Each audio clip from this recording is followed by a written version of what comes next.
Tingnan nyo naman guys. Tapos may melon tayo dito guys na nahinog na. Hindi ko alam kung pwede na natin siyang kuhanin kasi birthday pa yung dito niya, no? Yung area niya dito. Ito. At sabi nila, mabango na daw ang amoy ng melon na hinog. Hindi pa siya mabango guys. Kasi kapag mabango na, naaamoy na natin yan. Ano akong mga nakikitang pahinog na melon guys. Doon sa area natin na yun, yung mga humming melon natin. Ayan.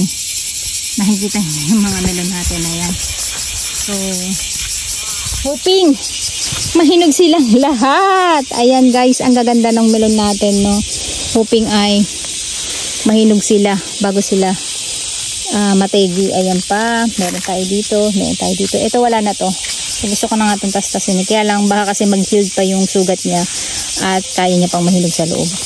So ayan guys, meron tayo isang malaki dito. Meron tayo dito. So yun nandito natin, ayan, nategi na nga. At eto hindi pa, okay pa to. So yun dito lang natin ang nategi yung vines niya na nandyan.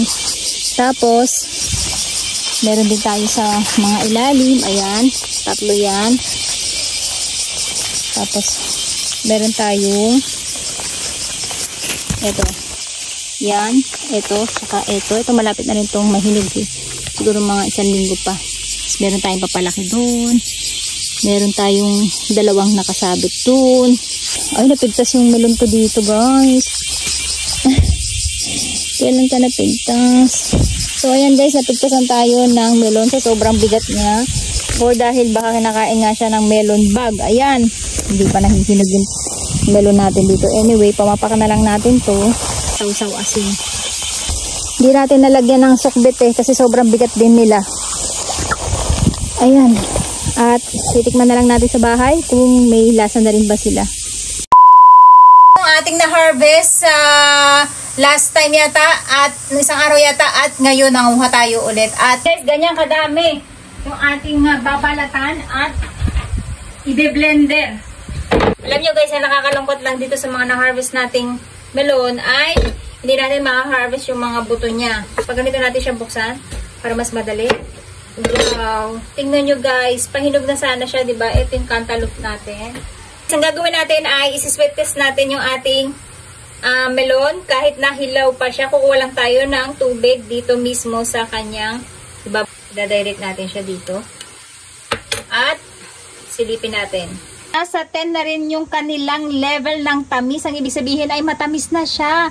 Ang problema nga lang nito guys, ang matamis sa kanya ay yung area na nahinog. At kung magiging hinog pa to hanggang dito ay sayang guys. Napakatamis ng ating melon. Kasi imagine niyo, hilaw pa yan. Pero nasa 10 level na kagad yung kanyang sugar.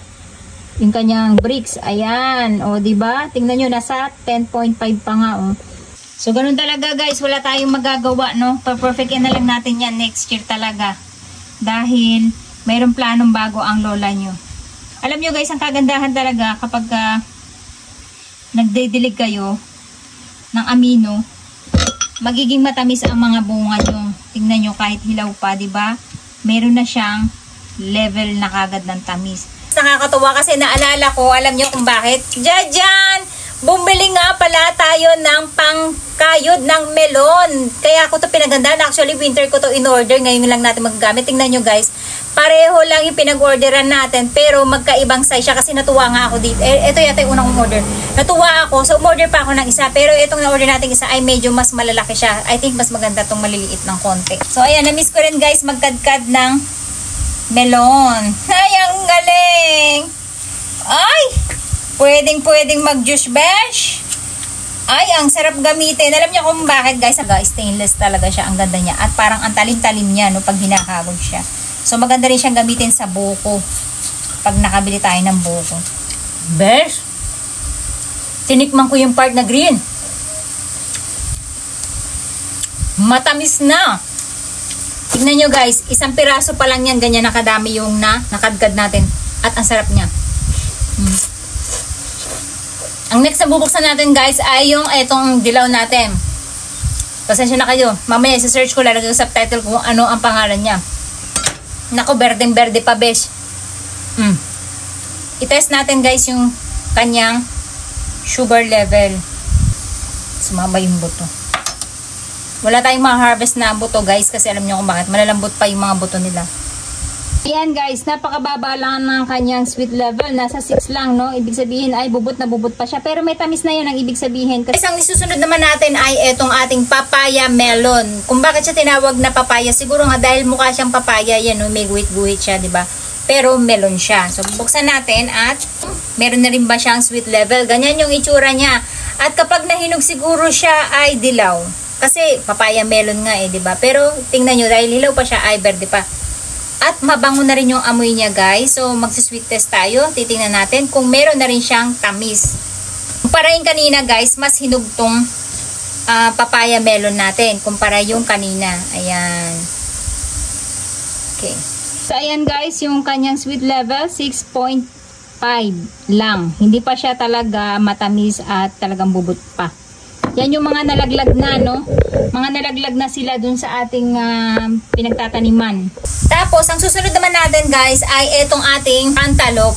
Ayan. Hindi cantaloupe to eh. Iba tong variety na to, guys. Hindi siya cantaloupe. Ang cantaloupe kasi, guys, para siyang ganyan, no?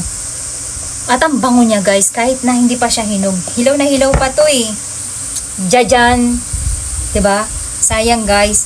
Napakabango niya na. Kaya lang, makikita nyo dito, parang tuyot na tuyot pa sila. Hindi pa sila yung totally na ano. At yung buto nila, may laman na besh. Pwede natin kuhanin yung buto nila. Palulubugin natin sa tubig. So, pagkasala natin, huhugasan natin siya. Yung nakalubog, yun lang yung mga kukunin natin na buto. Tapos, kulang pa siya sa katas. Ito yung kinuha natin. I-check natin yung kanyang sweet level kung gaano nakatamis. Sayang. Matamis na siya, besh.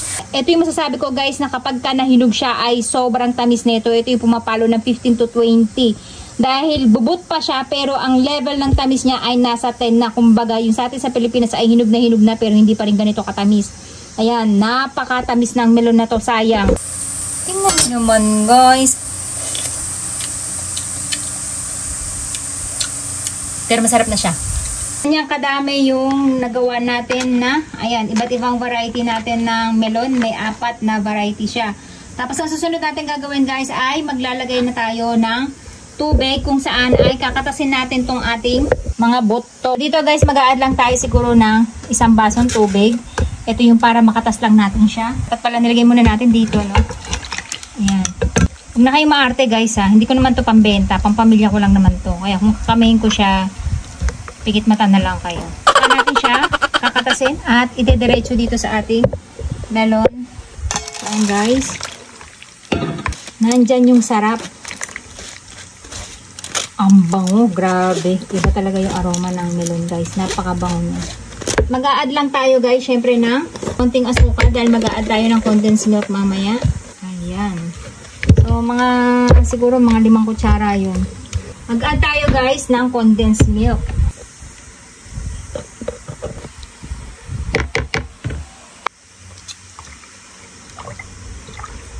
Ayan na yung fresh milk natin. Tignan natin kung mapapasok natin tong ating melon. Wow. Ang lalaki naman kasi nagtipak ng hiwa ng melon. Ayan, patay. Tatagal lang tayo dito mga 10 years pa tayo matapos. It's either kamayin natin to, i-blender natin.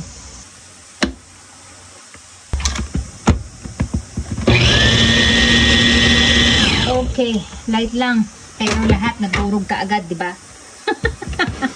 Bubusan natin dito. Uy, napaapaw naman ako. Gustong gusto to ni Aska at ni Papa. Si Akari hindi masyado mahilig sa ganitong fruits. Pero itong melon baka magustuhan niya. Kasi yung last time, ang ginawa ko ay fruit salad. Hindi niya nagustuhan kasi may buko siya. So, ayan na guys, yung mga ginawa nating ice candy. Siguro meron na tayong pang-stock ng pang 1 week. At ganyan kalalaki lang yung ginawa natin. So, ito na guys yung ice candy natin na pinapapak natin maya-maya. At pang ilang piraso na to. Nakaka-addict kasi siya guys. Napakasarap niya para kayong kumakain ng ice cream. Kasi yung condensed milk na ginamit natin plus yung fresh milk, Pag binag-match nyo, para kayong gumawa ng ice cream, di ba? So, ganun din yung lasa niya. Ang maganda sa kanya, guys, puro-puro talaga yung melon natin. Medyo may konting pait lang siya dahil naisama ko nga yung bubot na melon. Kaya, lesson learned, next time ay hindi natin sasama. Pero masarap siya, carry pa din at hindi nyo na masyado malalasan dahil nga malasang-malasa yung ating gatas. Ang sarap niya.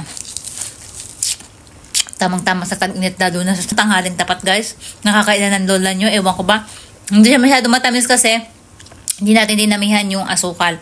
Kaya ang patamis lang halos sa kanya ay yung condensed milk. Plus yung matamis na rin kasi yung ating melon. So yun lang, guys.